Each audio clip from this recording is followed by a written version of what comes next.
गांव में एक नया दिन और नई सुबह। सुबह सुबह चाचा जी लेके आए थे कुछ, जो मुझे समझ में नहीं आया कि ये क्या है। धान जैसा लग रहा था। और ये है प्रियांशु, ये गांव का डॉन है बच्चों जो कि अपने आप को इस गांव का डॉन बताता है और सही बच्चों को पीटने का दावा करता है। विभोर इसके साथ ले रहा था मजे। ये है हमारे घर की लाडली रूबी। लड़ते हैं आपस में। उसके बाद इसने फोड़ के दिखाया मुझे बम, जो कि फुस से निकला। और दिन में मैंने देखा दो छोटे छोटे बच्चे अपने घर जा रहे थे, हमारे घर के रास्ते से चढ़ते हुए। खाना खाने के बाद दिन में मैंने देखा खेती का औजार। और उसके बाद मुझे मिले वो दोनों बच्चे अमरूद लेकर आ रहे थे, और इन्होंने हमारे घर को बना दिया था क्या लेके जा रहे हो? शॉर्टकट रास्ता, जिससे होते हुए निकल गए थे अपने मंजिल की ओर। ये है वो सब्जियां जिनकी खेती करी है चाचा जी ने। जब हम छोटे थे तो घर वाले बोलते थे गर्मियों में इन दीवारों में से सांप निकलते हैं। उसके बाद दिन में हमने देखा न्यूजीलैंड और इंडिया का मैच। मैच देखने के बाद हमने देखी है असोज, शायद इसका नाम है, एक फनी वीडियो यूट्यूब पर, जिसमें हल्द्वानी की मॉडर्न बहू की कहानी है। और उसके बाद शाम को हमने आंगन में बैठ के की बातें और कुत्तों के साथ किया टाइम पास।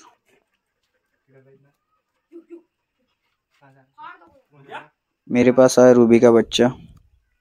इसी बहाने मैंने थोड़ी सी अपनी वीडियो बना ली। और शाम को आ गए ये सारे बच्चा गैंग हमारे घर में, जो बहुत शैतान है। अब पिटेगा ये देखते ना बड़ा ना छोटा, इनके मन में जो आता है ये उसको बोल देते हैं बिना सोचे और समझे। और इनकी एक कंट्रोवर्सी थी रिकॉर्डिंग की धमकी की, जो विभोर ने सभी को सुनाई। प्रियांशु ने सही बच्चों को धमकी दी थी कि वो उन्हें मारेगा।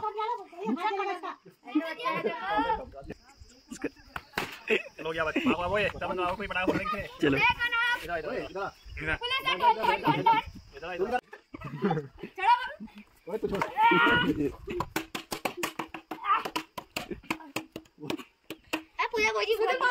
बच्चों के साथ मस्ती करने के बाद हम निकल गए घूमने शाम को रनमन की ओर।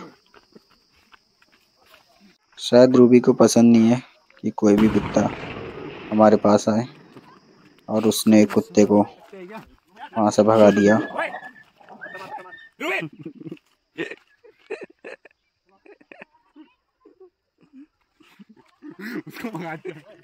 चलते चलते हम पहुंच गए आधे रास्ते में रनमन की ओर, और वफादार रूबी हमारी खेत में मस्ती करते हुए हमारे साथ पहुंच गए नदी की ओर, जहां चल रहा था वॉलीबॉल का मैच। नहीं फिसलोगे नहीं।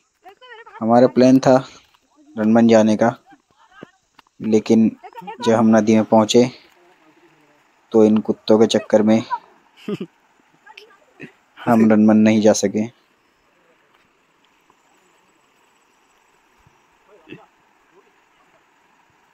नदी के पास पहुंचने के बाद हम बैठ गए पत्थरों में,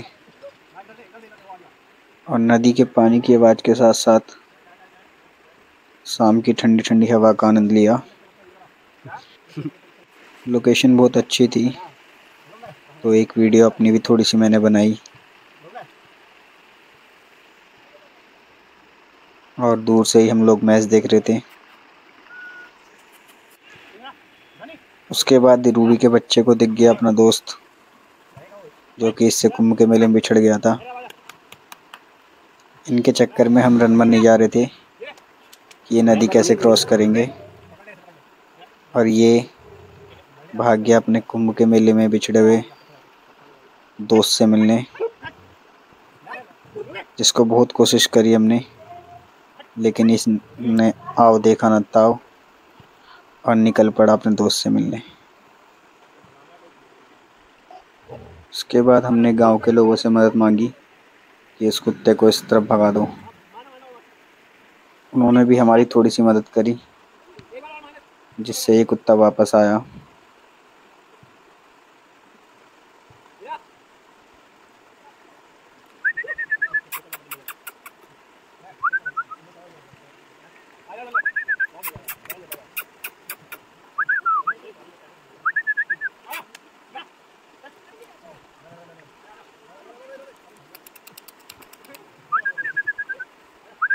वापस आते आते पता नहीं इसके मन में क्या आया और ये वापस मुड़ गया। वापस मुड़ने के बाद नदी पार करते हुए चलो चलो पहुंच गया अभी अपने आएगा दोस्त से मिलने। चले आते ना, आ जाएगा। और गांव के लोग जो कि नदी पार करने में एक्सपर्ट हैं,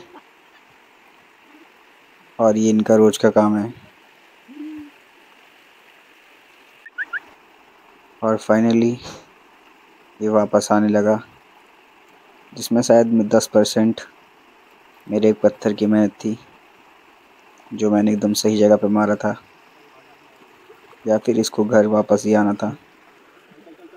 और उसके बाद हम वापस चले गए चल घर की ओर, निकल पड़े।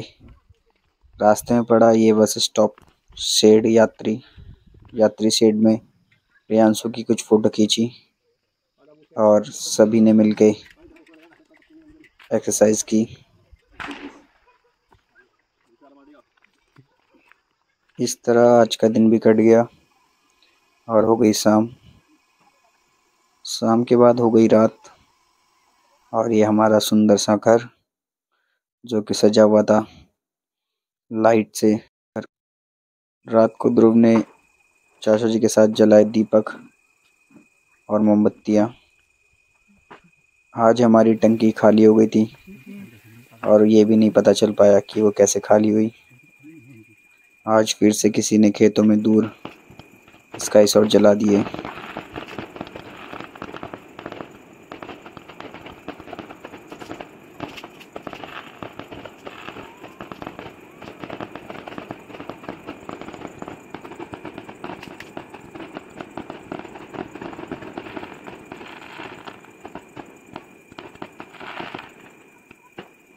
इन दोनों छोटे छोटे बच्चों के हाथ में लग गया था चाचा जी का जादुई टॉर्च, जिसको ये नीचे बम फोड़ रहे बच्चों पे मार रहे थे, और नीचे वाले बच्चे इस लाइट को एंजॉय कर रहे थे।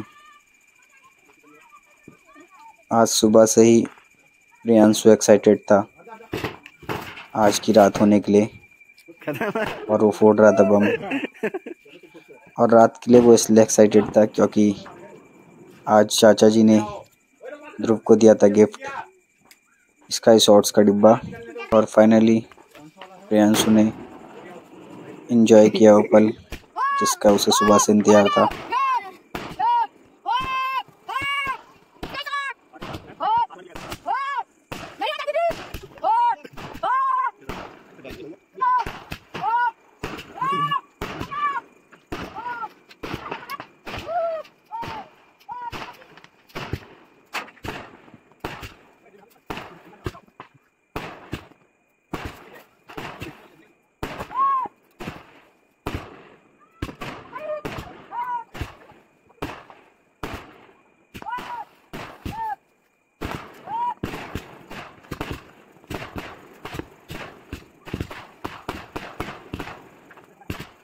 रात को हमने फिर से देखी वो वीडियो यूट्यूब पर, शायद इसका नाम असोज है, जिसमें एक चतुर्बाहु हल्द्वानी में रहती है, और उसी के ऊपर ये पूरी वीडियो है फनी। इस वीडियो को देखकर हमारा आज का दिन भी हुआ ख़त्म।